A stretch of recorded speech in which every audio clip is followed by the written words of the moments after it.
Friends, welcome to samayaldelight. இன்னைக்கு நம்ம samayaldelight சேனல்ல மீன் குழம்பு ரொம்பவே டேஸ்டியா எப்படி செய்யறதுன்னு பார்க்க போறோம். வீடியோக்குள்ள போறதுக்கு முன்னால நீங்க இன்னும் samayaldelight சேனலை சப்ஸ்கிரைப் பண்ணலைன்னா மறக்காம சப்ஸ்கிரைப் பண்ணுங்க.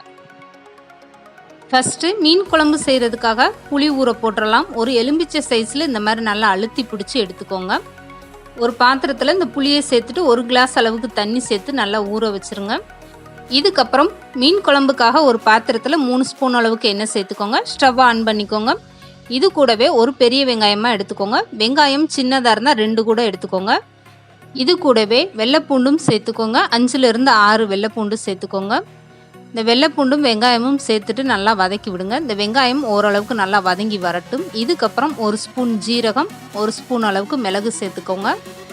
இப்போ 1 ஸ்பூன் அளவுக்கு ஜீரகம், இது கூடவே 1 ஸ்பூன் மிளகு சேர்த்துட்டு நல்லா வதக்கி விடுங்க. இப்போ வெங்காயம் நல்லாவே வதங்கி வரட்டும். இதுக்கப்புறம் நல்லா ஆற வச்சுட்டு ஒரு மிக்ஸி ஜாரில் சேர்த்துட்டு தண்ணி ஊற்றி அரைச்சிக்கோங்க. அடுத்ததாக மீன் குழம்பு வைக்கிறதுக்காக ஒரு பாத்திரத்தில் 5 ஸ்பூன் அளவுக்கு நல்லெண்ணெய் சேர்த்துக்கோங்க. நல்லெண்ணெய் குழம்புக்கு ரொம்பவே டேஸ்ட்டாக இருக்கும். மீன் குழம்புக்கு எண்ணெய் நல்லா சூடானதுமே 1 ஸ்பூன் அளவுக்கு கடுகு உளுந்து சேர்த்துக்கோங்க. கடுகு உளுந்து பொரிஞ்சதுமே 1 ஸ்பூன் அளவுக்கு வெந்தயம் கண்டிப்பாக சேர்த்துக்கோங்க. மீன் குழம்புக்கு அதான் ரொம்பவே டேஸ்ட்டாக இருக்கும்.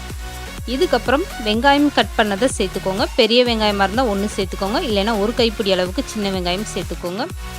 இது கூடவே கொஞ்சமாக கருவேப்பிலையும் சேர்த்துட்டு நல்லா வதக்கி விடுங்க. இந்த வெங்காயம் நல்லா வதங்கி வரட்டும்.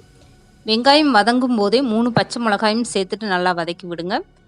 அடுத்ததாக தக்காளி சேர்த்துக்கோங்க. வெங்காயம் நல்லா வதங்கினதுக்கப்புறம் தக்காளி பழம் சேர்த்துக்கோங்க. நல்லா பழமாக 2 எடுத்துக்கோங்க. இந்த தக்காளி நல்லா வதங்கி மசிஞ்சு வரட்டும். இதுக்கப்புறம் வெள்ளைப்பூண்டு கட் பண்ணதை சேர்த்துக்கோங்க. வெள்ளைப்பூடு 5 சேர்த்துக்கோங்க. நல்லா நீளமாக கட் பண்ணிவிட்டு சேர்த்துக்கோங்க. இது மாதிரி நீங்கள் வெள்ளைப்பூண்டெல்லாம் கட் பண்ணிவிட்டு சேர்க்கும்போது குழம்போட டேஸ்ட்டு ரொம்பவே சூப்பராக இருக்கும்.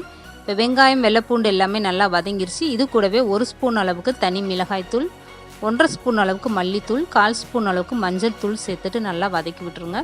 மசால் பொடி சேர்த்ததுமே ஸ்டவ்வை குறைச்சி வச்சுட்டு ஒரு 2 செகண்டுக்கு மசால் பொடியை நல்லா வதக்கி விட்டுருங்க. இதுக்கப்புறம் கரைச்சி வச்சுருக்க புளித்தண்ணியை சேர்த்துக்கோங்க. நல்லா வடிகட்டிட்டு இந்த புளித்தண்ணியும் சேர்த்துட்டு நல்லா கலந்து கொடுத்துருங்க. இது கூடவே 2 ஸ்பூன் அளவுக்கு வீட்டில் அரைச்சி வச்சுருக்க மசால் பொடியும் சேர்த்துக்கோங்க. புளிக்குழம்புக்கெல்லாம் சேர்க்கக்கூடிய மசால் பொடி 2 ஸ்பூன் அளவுக்கு சேர்த்துக்கோங்க.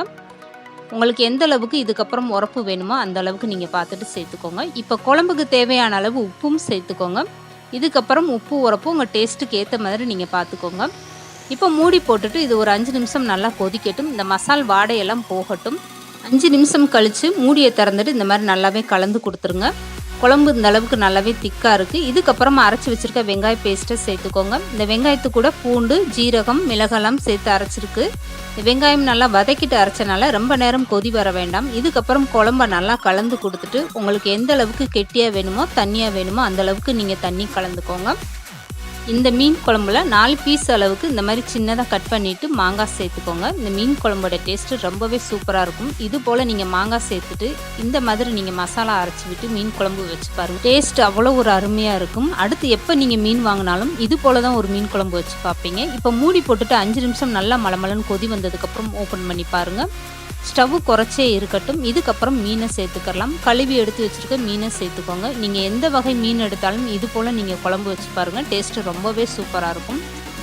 இப்போ கழுவி வச்சுருக்க மீன் ஒவ்வொன்றையும் சேர்த்துக்கோங்க. அடுப்பை குறைச்சே வச்சுக்கோங்க. மீன் சேர்த்ததும் ரொம்ப நேரம் கொதிக்க விடக்கூடாது. இந்த மீன் குழம்புக்கு மாங்காய் சேர்க்காமையும் நீங்கள் மீன் குழம்பு வைக்கலாம். ரொம்பவே சூப்பராக இருக்கும். இப்போ மீன் எல்லாம் சேர்த்துட்டு எடுத்ததுமே கரண்டியை போடாமல் இந்த மாதிரி ஓரங்களில் மட்டும் கலந்து கொடுங்க. இப்படி நீங்கள் கலந்து கொடுக்கும்போது மீன் உடையாமல் முழுசாகவே உங்களுக்கு கிடைக்கும். இதுக்கப்புறம் மூடி போட்டுட்டு ஒரு 2 நிமிஷம் நல்லா கொதிக்க விட்டுருங்க. இந்த மீன் குழம்பு நல்லா கொதி வந்ததுக்கப்புறம் ஸ்டவ் ஆஃப் பண்ணிவிட்டு மேலே கொத்தமல்லியை தூவிடுங்க. இப்போ ஒரு மூடி போட்டுட்டு அரை மணி நேரம் கழித்து எடுங்க. ரொம்பவே சூப்பராக மீன் குழம்பு ரெடியாக இருக்கும். மீன் குழம்பு ரொம்பவே டேஸ்ட்டாக எப்படி வைக்கிறதுன்னு இன்றைக்கி நம்ம வீடியோவில் பார்த்துருக்கோம். இந்த வீடியோ பிடிச்சிருந்தா லைக் பண்ணுங்கள், ஷேர் பண்ணுங்கள், மறக்காமல் samayaldelight சேனலை சப்ஸ்கிரைப் பண்ணுங்கள்.